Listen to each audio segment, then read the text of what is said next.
making sure the messages are repeated, and really helping us keep the fire and emergency incidents organized. Yes, I vividly remember that 6 alarm fire over the summer. And it's just like any other incident. It always starts out with that one phone call, and we try to gather as much information as we can to give the firefighters, EMTs, and paramedics so that when they're on the way, they can prepare themselves for whatever they might be walking into. And then at the same time, the dispatchers are preparing themselves to receive anything, any kind of information, because we know that there's a next step that has to happen when the firefighters get on scene. They give us their first in report, which tells us, okay, they need additional resources, or okay, we need to make sure we make a few phone calls and notifications. So for me as a supervisor, when you have a working fire, you know, and you have to give out additional units, you need to make sure as a supervisor that, of course, the dispatchers are given those resources as necessary and making sure they're giving the correct instructions to those incoming companies, but also to notify everyone who's not on the fire ground and to notify all the other members so that they know what's going on. So if necessary, they can be prepared to help. Because when there's a fire, we have to, you know, send out what we have, our Everbridges, and it basically gets everybody on their toes and kind of listening up to the radio to see what happens next. Behind the scenes is a little bit different because, you know, there is the fire radio, but there's also the tech channel. So myself, and I will work alongside the uniform communications liaison officer that works in the FCC with us, and just to try to do everything we can from a firefighter side. That person was able to tell us, oh, yeah, I think they might need this or they might need that in terms of what resources that we could offer or, you know, make available. So it's kind of like being the middle person that kind of just gets the information and gives it to the firefighters and gets the information from them and maybe call other agencies, work with other agencies to get all the resources available. And it works really fast because you can get that first in report and then it's an automatic second alarm. So there's a ton of different things that need to happen. And then you have several units on location, but also units going into the incident. And at that time, you are focused on that incident, but also, like I said, as a supervisor, there's 10 different things I'm doing at once. I'm answering phones, sending notifications, talking to my dispatchers. But there's also medical emergencies that are still happening. You know, there's things in the city outside of that one incident that's still happening. And I have to make sure that everybody's taken care of, everybody still gets those resources. You know, the world doesn't stop just because there's a 6 alarm fire. And in new cities, there's always something going on. So what I do is I do everything I can to kind of spread the resources throughout the city so that there isn't some sort of, there's not a lack of a company in an area. So a 6 alarm fire will bring a lot of units to that one location, but that means that there's firehouses without firefighters in them, in those areas. And there may be a fire or there may be someone in need in that area at the same time as a 6 alarm fire. So I do spread out the companies so that the city isn't left without. So it's very challenging, but I do enjoy what I do because it just, like I said, allows me to help people, and I know that what I'm doing is important. So I try to think about that, and it's really strange because when you're in it, you don't think about anything else. You just kind of do the thing. And once it's over, you kind of look back and say, oh, there's a 6 alarm fire. Okay, so that happened. You don't even think about it happening as it's happening. So when it's done, I just look back and say I'm glad I was able to help the city and I was able to help the members. So it's definitely rewarding, but the pressure's on all the time. Great, thank you for that. Was really nice painting that picture of the job and a lot of the other things that maybe our listeners don't think about need to be done during a major emergency incident. Essence, you have experience out in the field as an emergency responder and also as a public safety telecommunicator. Talk about some of the differences, maybe some of the the positives and some of the challenges about being out there on the scene at an incident, and then as a dispatcher listening to that incident, dispatching the resources, and hanging up the phone and picking it up again and starting all over with a new incident almost 1,000 times a day through our fire communication center. Talk about how different it is to kind of have a foot in each of those worlds. I think the biggest thing that I thought was great was that with the new classes, the fire department began bringing in the responders into the room to sit with us and give them the idea of what we go through. And I think that's very important, because when I was on the street, we never did that. So I never knew what the dispatchers were going through or how the other side of the radio worked. I had no idea. And I think it's very important because, and when I took my training class with the Philadelphia Fire Department, we were able to do a one-day ride along in the training class. And again, I think that's very important, because I know when I worked with Montgomery County, we didn't have that, and one side has no idea what the other side is doing. And I think it's very important so that each has an idea of what the other part goes through, to make it more, just for the understanding on both parts. So I thought that was incredible for the fire department, the Philadelphia Fire Department, to do that for the relationship of the responders and the call takers. I thought that was incredible. Great, thank you, Essence. Aaron, you have always been really interested in the fire department. You still have a lot of interest beyond the communication center. So talk a little bit about how working in our fire communication center, working as a dispatcher, and a lot of your other fire department related interests, how those really come together in your daily duties. Yes, I've always had an interest in emergency services since I was a kid. So being able to do this now is just amazing.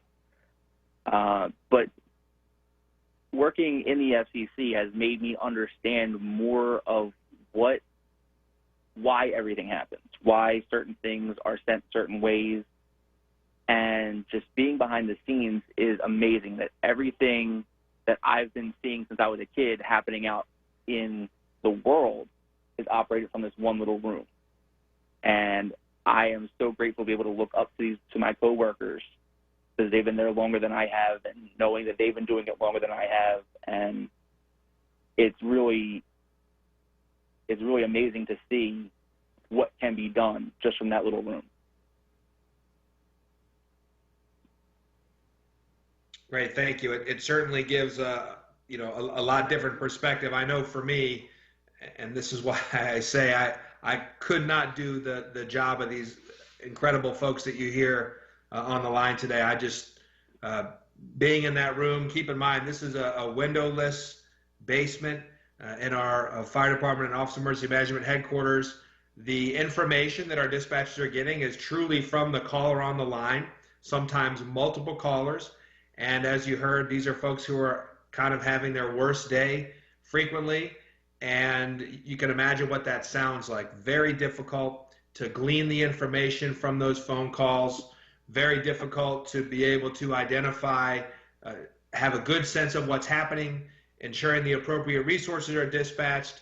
And as you heard, really serving as that critical middle person, that person in the middle of the loop, to ensure that all of our units tactically are tied together as they undertake this very complicated and choreographed. It may not look choreographed, but it's a firefighter, an emergency incident is highly choreographed. That 6-alarm fire that you heard us talking about earlier, almost 300 firefighters, medics, support personnel from a lot of different agencies, almost 100 different vehicles of various types, fire engines, ladder trucks, support vehicles, medic units.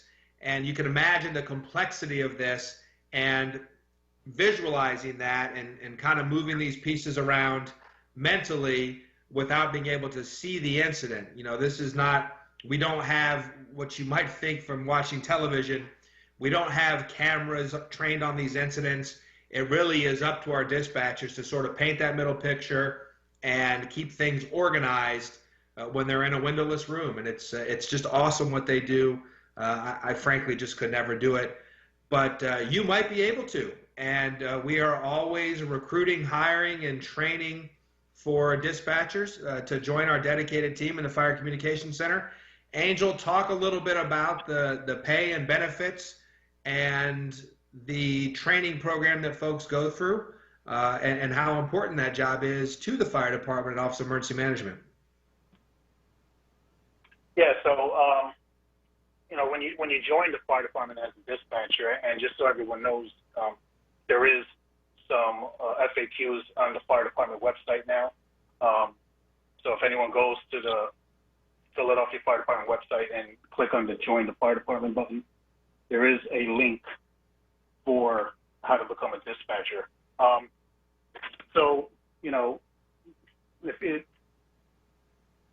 Under the job title, it's called police dispatcher, but police 911 and fire 911 both take off the same list. And once hired, the training is 8 weeks, 8 or more weeks of classroom training. So when you join, you're going to learn the station locations, what's inside the stations, what the equipment is for, how the field members use it, policy and protocols, operating procedures. You become certified in CPR, certified in emergency medical dispatch, become stage certified in call taking and radio dispatch. A lot of certification training is always ongoing. Even to this day, I still have to be certified and take training myself. So training is continuous. We make sure we keep on top of that. So you go about through 8 weeks of training. And then after that 8 weeks of classroom training, we set you in with platoons. So we'll put you in platoons, and that's where you start doing the on-the-job training. And on-the-job training, there's no set time as for how long that will go. That all depends on the person. So the quicker you pick up the little things as far as call taking and rescue dispatch, the quicker you would be turned over into what we call the numbers, where you'll be able to work on your own. As far as salary goes, I want to say as a trainee, you start between $36,000 and $38,000 for the first year. But after you get through that first year, you get about a $4,000 raise, I believe it is, and you become a dispatcher 1. Benefits are good benefits. We, as a new trainee, you start out with, I want to say, 15 sick days, 10 vacation days, 4 annual leave days, not holidays, so we work a 12-hour shift. And then the shift works so you don't get every holiday off, but when you work holidays, you do get premium pay for that. It's a very good job, very good benefits. Health benefits are great. It is a union job. It is a union job, so you can either be in first 6 months, you're automatically in the union. After that, you get to choose whether you want to stay in or out. It's a good job, really good benefits. Our 12-hour shifts are, basically you work 15 days a month. It's a long day, but you only work about 15 days a month, 7 a.m. to 7 p.m. or 7 p.m. to 7 a.m., depending on what we need or where we need you. So, if anyone's interested, I believe from what I hear that they're going to be opening up a new test in May. And if you go to phila.gov, you can look up police dispatcher, and that's where we both, police and fire, get it from. Or you could go to the fire department website and click on become a dispatcher, and that'll take you right to it. Great, thanks, Angel. And that website is www.phila.gov/fire. Of course, you can also follow us on social media at Philly Fire Department. You can follow me at Teal Adam, that's THIELADAM. And you can also follow our Office of Emergency Management at Phila OEM. Korea, you recently became an EMT, which is fantastic, emergency medical technician. Congratulations on that. That's a big accomplishment, especially when working full-time as well. Talk a little bit about how, now that you're an EMT, has that changed the way that you address some of the 911 incidents, or changed the way you think about it, or how has that made your experience different in the fire department? Well, yes, I did recently become an EMT. Thank you. It definitely did change my experience, especially when it comes to the daily activities. And as a dispatcher, as a call taker, it definitely helps. We have our software that we use to sort of code our calls in terms of doing the best that we can as we ask the callers different questions to help them with their emergency. And it helps to have that outside information because it allows me to be able to kind of ask a different question in a way in which maybe the caller will understand, so I can get the information out. But it just makes me more excited to kind of get out there and kind of change the way I help people.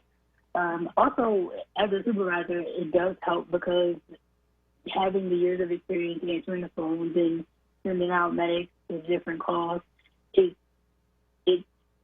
there is an insight that I kind of don't even think about now. It's kind of second nature for me to see, somebody calling for testing, and then in my mind it kind of automatically goes through the steps of, okay, when I see this person with testing, what would I do?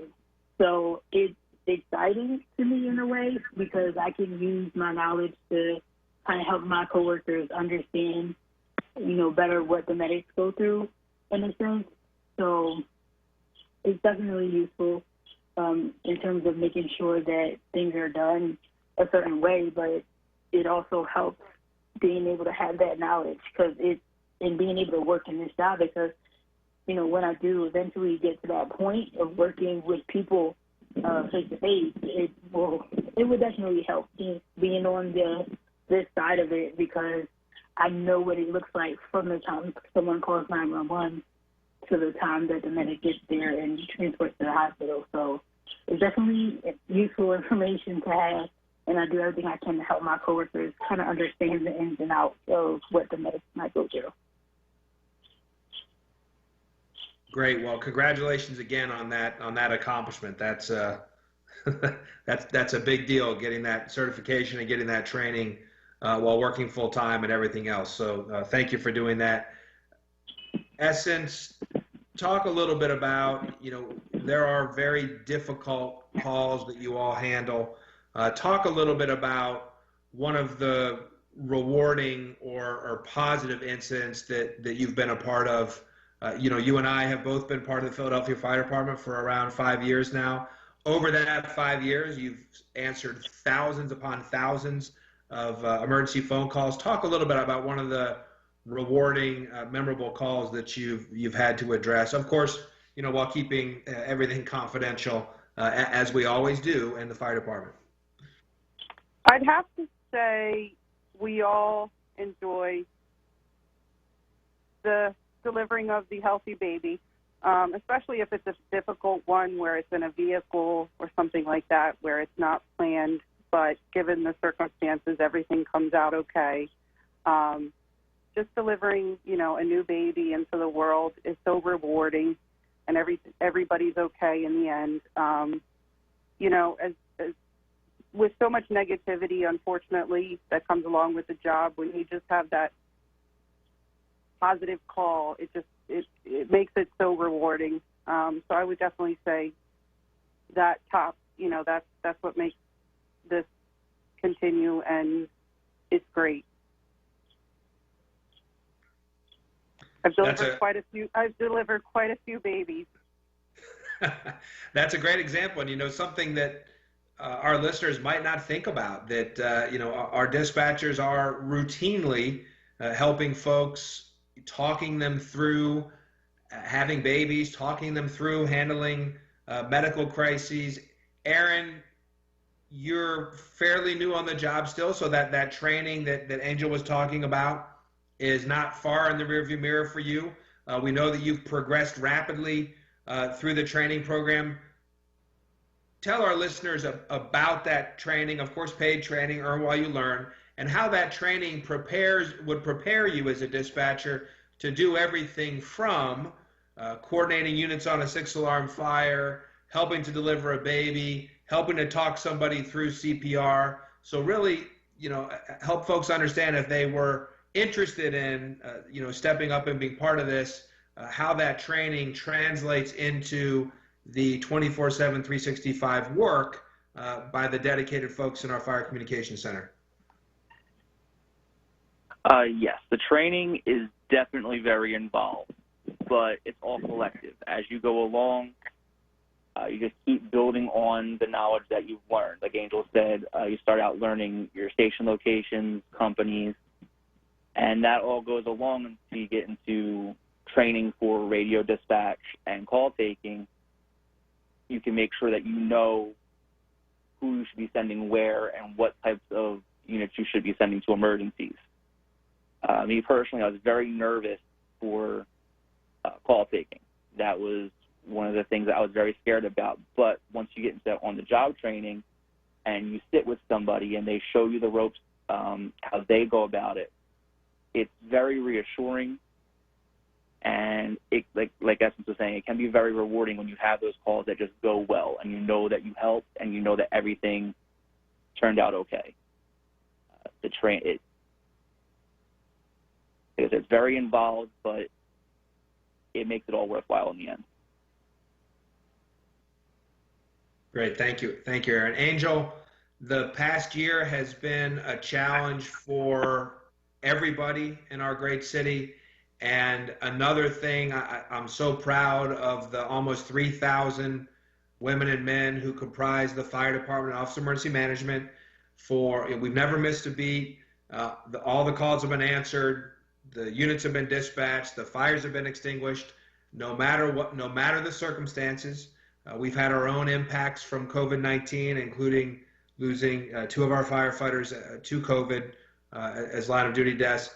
That impact also was felt in the Fire Communication Center, and a real testament to your leadership, and also to the grit and the dedication of our first responders to get through this. And of course, we're still getting through it. COVID's not over yet. Talk a little bit about the dedication that you saw with our staff in the FCC coming to work, working extended tours, whatever it takes, through weather, through COVID. Talk about some of the examples that you've seen of how, again, it almost renders me speechless, the dedication that we've seen over the past year from your folks. Yeah, so like I said, they're very dedicated. Especially, I got to say, through COVID, it was a scary time for everyone, whether, worked for the fire department or no matter where you worked at. But, they didn't have the option to work from home. So, they had to come in every day. And call centers are just not built for a pandemic. So, we had to adjust. All the dispatchers adjusted. As management, I did what I could to make that adjustment, go smooth. But, it's the dispatchers. I mean, I couldn't have done it, by myself. They came into work. They were dedicated. We separated everybody. Eventually, we got some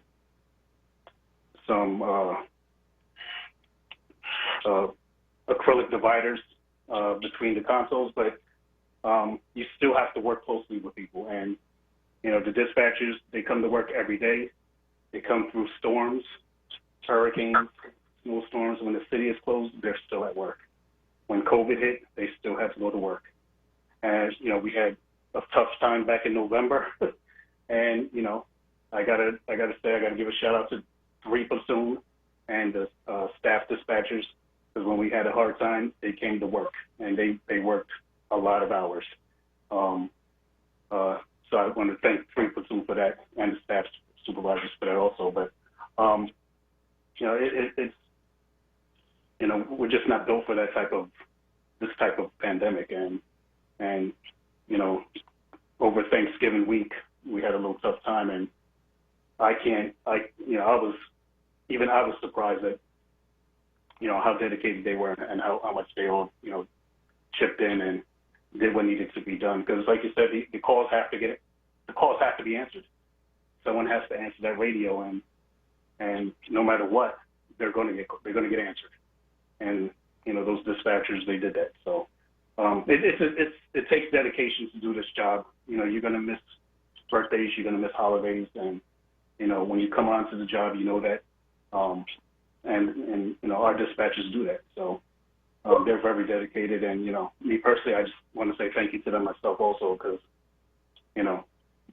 they made me look good. Is what I can say. How hard they work, they make me look good. So they're very dedicated. Absolutely. Korea, talking about leadership and exercising leadership as a supervisor, you're doing that down in the FCC with your team. Talk about the camaraderie that you all build and some of the things you do to help folks' morale. These are really difficult working conditions, and how every time I walk through, there's always food out. Folks are talking. Obviously, the phones are always ringing. We're always dispatching incidents. Tell our listeners a little bit about how you exercise leadership on your assigned shift and keep your folks going through these difficult times. Well, it's like we become like a family. We are spending half our time down in the FCC. So we have to find ways to get along and find ways to communicate with one another. And when it's not just about work, we work 12-hour shifts and sometimes longer. Just to get through it, you're going to need something to talk about. You're going to need something, to kind of to ease through, especially when there's a difficult call or there's, a working fire. So we do that. We operate as a family, and if it's a holiday or something going on, we generally just kind of pull our resources together, and we might get a meal, or a lot of times we'll order dinner or whatever together, and we just do everything we can to kind of boost morale. I used to, and unfortunately this past year was with COVID and everything, I wasn't really able to do it, but normally I would decorate for Christmas. I know Christmas might be a big time for a lot of people.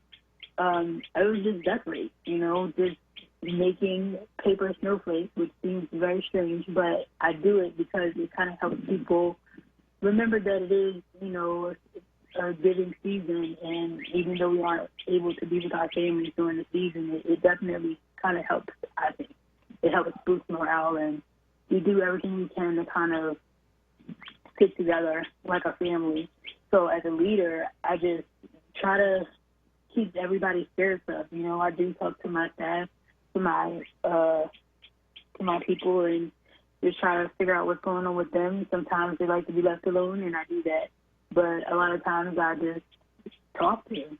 It doesn't always have to be about work. And as a leader, it helps if they know that you're there, if they need you to be. So as tough as it is, I like to think that my staff, knows that I'm there if they need me for work or non-work related things, and I do my best to talk to them and make sure that they know that somebody's there. Like, no matter what's going on, if they need help, I'm there. So it's a difficult task to kind of take on, but I do it, and I do it proudly.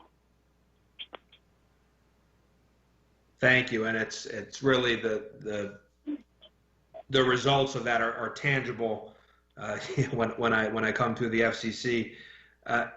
Essence, you are part of a public safety family on the job and off the job. So talk a little bit about how your experiences working in our Fire Communication Center, and then really kind of being surrounded by fire, EMS, and public safety 24/7. Talk a little bit about that and balancing that, and really, I guess, your continual dedication and support for helping others. Yeah, so when I was dating my now husband back, when we were dating, he was an assistant chief of the Norristown Fire Department. So being like Aaron, a fire geek, pretty much any plans we had were constantly interrupted by a fire. So I was on the fire scene at all times of the day or night, which didn't bother me one bit because, again, I was into the fire. So I got to see, like I said, how it is on the other side of the radio, the things that they went through and how things work and terminology, which was very helpful that I could take back into the room to better understand what I was hearing on the radio. And, again, I didn't mind that even on my off time that I was surrounded by helping others and being on the fire team.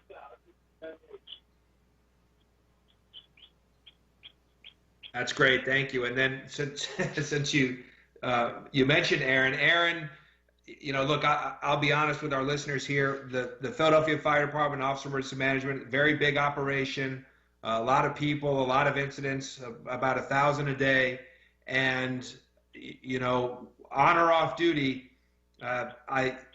it's been more than once that I have found out about something that was happening in the fire department from you in various forms or fashions, on duty and off duty. So talk a little bit about how your interests, your off duty interests, your interest in the fire department and fire and EMS and what you do on duty have really combined. I mean, you're you're a go-to resource for information for a lot of folks in the region when it comes to fire and EMS, which is pretty cool.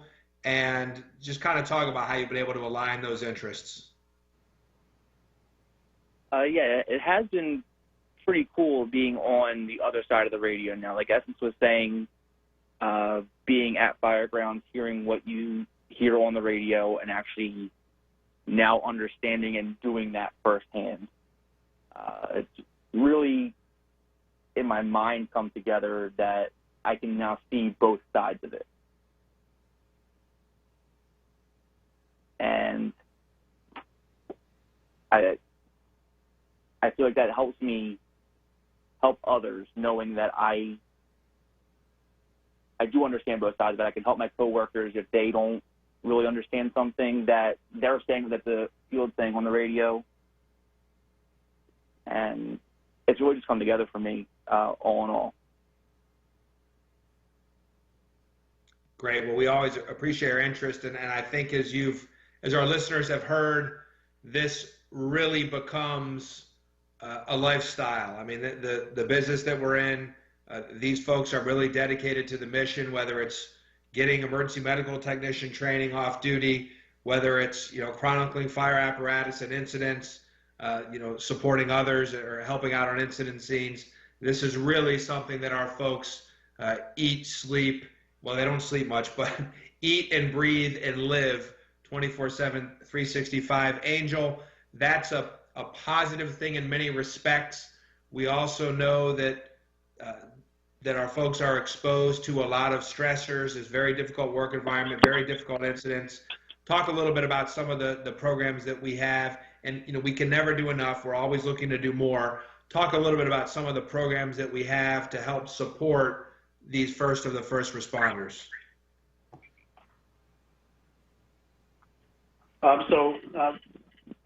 The main one I want to say is, and so the District Council 33 has a program, a stress program that the dispatchers are allowed to use.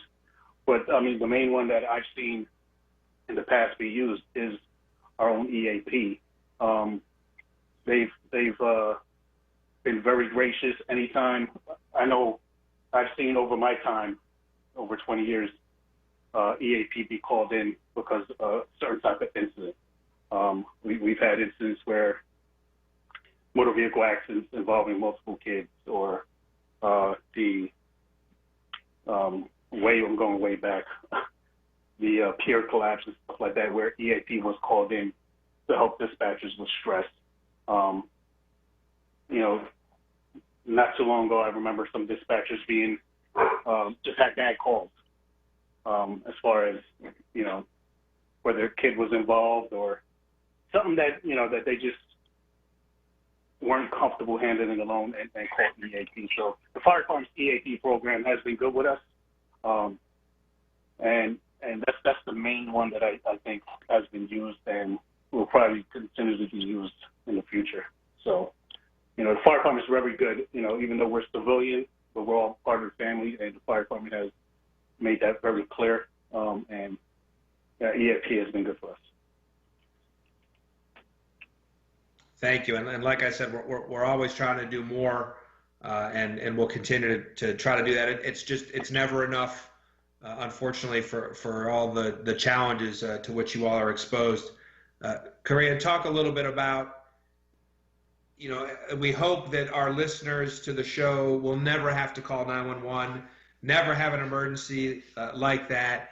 If they do, what is a way that a caller, a 911 caller, when they make that call on a difficult day, maybe on their worst day, what kind of information can they quickly talk about, clearly, kind of talk about the best case 911 caller and how that unfolds, which of course makes it faster and more accurate to get the right resources on the way, get there quickly, and provide the absolute best and most compassionate care that we can. For any caller, the most important thing that we need as dispatchers is the location. So where you are matters. It matters what street you're on. It matters the intersection. It matters the address. So I think that a lot of times callers, because they're so frantic, don't even think about the address. They don't think about the location of the incident. We need to know where the emergency is so that we can send the appropriate help. And then once we get that, there are questions that we have to ask because you're not there. I think a lot of people just believe that they will call 911 and then somebody appears, or they think that their local firehouse is where they're calling when they call 911, or even that there's always somebody there and they stay in that area. We have 60 medic units, and they don't stay in one place because there's always an emergency. So the location definitely matters, and just to understand that we have to ask questions. We have to. In order for us to send you the appropriate help, we have to ask these questions.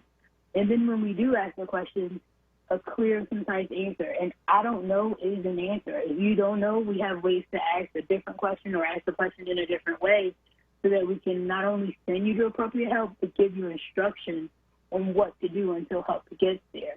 So if people just understand that once they give us that location and know that they have to answer a few questions so that we can tell them what to do, it'll definitely not only just make the call go smoothly, it'll definitely, help them help whoever needs the medical or fire emergency attention at the time. So location is the most important thing. Excellent guidance, and you're absolutely right. I think some folks believe that we have the same kind of location capabilities that Uber has, and we just don't. So I think that was very well said. Location. Essence, how do you deal with, how do you personally de-stress after a difficult shift or a difficult call? I just try to remember, or I try to put myself into perspective of the caller and try to remember that if I had a day like that, I might react the way that they are, and to not take it personally, and I just don't take it home. I had this conversation with Kyra the other day because I had a very difficult call to end my shift, and she said the exact same thing to me. Don't take it home. Just leave it here in the room, go home, take a bath, relax, do what you need to do, but don't take it home. And I always remember that. And that's the best advice, is to just leave it in the room and remember that I did, because as I always do, I did the best that I could do, and that's all I can do. Great guidance there from Kyra, the voice of experience. Aaron, when you're in the middle of an incident, doing that tactical radio communication? How do you maintain your calm and your composure and really kind of be that steady voice on the radio, which is something that all of you do very well? As Kyra in essence had said previously, it's not easy. I tend to keep a pen and notepad with me at all times, just jot down notes, jot down what company should be going where. And I think Kyra said this earlier, you sometimes forget what you're doing as you're doing it. Like, you just go through the motions, you know what you're doing. And afterwards you can look back and be like, wow, we just did that. And I think I just focus more on the job and not what I'm doing. Focus on getting the task done and not so much how it would be affecting me at that point in time. And that kind of just helps me stay calm and just relax, as relaxed as possible while all that's going on, because sometimes that room can have a lot of commotion going on, and you just need to stay focused on the screen and just listen to the important information that the screen and the radio, listen to the important information that's coming at you, and just go with your training and do what you were trained to do to perform the task. Great. Thank you, and thank you all. We're out of time. It's been a fantastic show. On behalf of all of us in the Fire Department Office of Emergency Management, thank you to our public safety telecommunicators. We're looking forward to celebrating National Public Safety Telecommunicators Week. Appreciate everything you do, and remember, folks, if you need help, call 911. As you can tell, there are some wonderful people on the line on the other side. Location, location, location. Try to give us a calm, clear sense of what's going on, because these folks are in a windowless basement. And hopefully you'll never have to have that experience. But if you do, hopefully you are aware, like I am, that the absolute best in the business are on the other end of that phone. So thank you all. Be safe. Thanks for having us. And get vaccinated. Take care. Thank you.